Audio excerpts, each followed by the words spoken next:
বিরলে উদ্ধার হওয়া পরিত্যক্ত মোটাশেল 11 দিন পর ধ্বংস।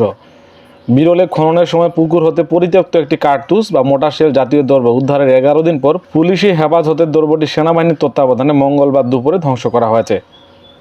উল্লেখ্য, গত 1 মে শুক্রবার উপজেলার 11 নং পলাশবাড়ি ইউনিয়নের আগ্রা সিওপুর গ্রামে মৃত আব্দুল হকের ছেলে মহসিন আলীর পুকুর খননকালে পুরাতন ও মরিচা ধরা একটি কার্তুজ জাতীয় দ্রব্য উদ্ধার করা হলে পুলিশের বিশেষ তত্ত্বাবধানে হেফাজতে রাখা হয়।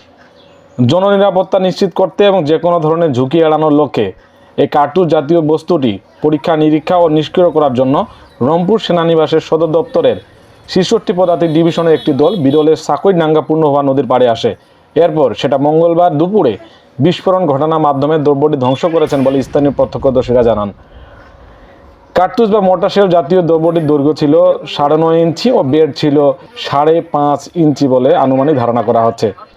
বিষয়টি নিশ্চিত করেছেন 11 নং পলাশবাড়ি ইউনিয়নের 6 নং ওয়ার্ড সদস্য রবিউল ইসলাম। যেটাই জহির, বিরলের সংবাদ, বিরল, দিনাজপুর।